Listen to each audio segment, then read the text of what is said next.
বাংলার সুপারস্টার বাঙালির মেগাস্টার দেব আরও একবার এক নতুন চমক নিয়ে হাজির।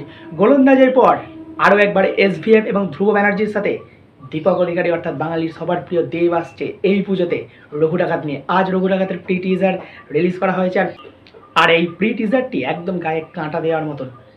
এই প্রি টিজারটি শুরু হচ্ছে একটি ড্রোন শটের মাধ্যমে, যেখানে একটি পুরো গ্রাম জ্বলছে, তার সঙ্গে মনোলগ, ভয়েস ওভার। এই ধরনের শট বাংলা সিনেমায় আমরা লাস্ট কবে দেখেছি কেউ বলতে পারবেন? এই ধরনের শট সাধারণত হলিউড বা বলিউডে দেখা যায়, কিন্তু দেবদা আর এসভিএফ এই সেই কনসেপ্ট এখানে বাংলা সিনেমায় অ্যাপ্লাই করে বাংলা সিনেমার আরও উন্নতি করার চেষ্টায়। আমরা সকলে আশা করেছিলাম যে এটা হয়তো একটা মোশন পোস্টার বা পোস্টার হিসেবে আসতে পারে, কিন্তু এটা একদম এক সারপ্রাইজ প্যাকেজ। একটি 1 মিনিট 33 সেকেন্ডের একটি প্রি টিজার রিলিজ করা হয়েছে, যেটায় সিনেমাটোগ্রাফি নিয়ে কোনো কথাই হবে না। সৌমিক হালদার অসাধারণ সিনেমাটোগ্রাফি, তার সঙ্গে নীলায়ন চ্যাটার্জি, মানে আমাদের সকলের প্রিয় আরজে নীলের ব্যাকগ্রাউন্ড মিউজিক, ওফ একদম the match made in heaven. তার সঙ্গে Dhruba Banerjee, Dev plus SVF, a love triangle, the match made in haven.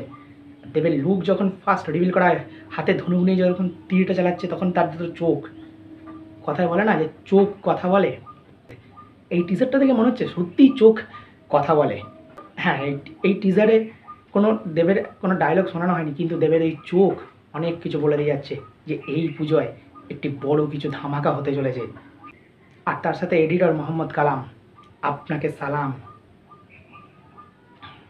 অসাধারণ এডিটিং, অসাধারণ ব্যাকগ্রাউন্ড মিউজিক, অসাধারণ সিনেমাটোগ্রাফি, আর অসাধারণ ক্যামেরার শট, ক্যামেরার কাজ যেগুলো দেখানো হয়েছে এই একদম গায়ে কাঁটা দিয়ে, একদম গুজবাম্পস। আর দেব যখন ওই মাথায় সিঁদুর লেপছে, তখন যে তার ফুল লুকটা রিভিল করাচ্ছে, তখন একদম গায়ে কাঁটা দেওয়ার মতন অবস্থা। তো ধ্রুব ব্যানার্জি আর দেব আর এসভিএফ মিলে এই পুজোয় আরও একটি বড় ধামাকা আমাদের বাঙালিকে উপহার দিতে চলেছে।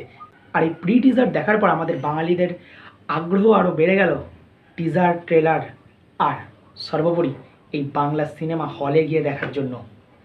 সো দেব, ধ্রুব ব্যানার্জি, এসভিএফ, দেব এন্টারটেনমেন্ট ভেঞ্চার্স এখনকার দিনে এই মুহূর্তে দাঁড়িয়ে, এই যুগে দাঁড়িয়ে তোমরাই বাংলা সিনেমার ধারক এবং বাহক।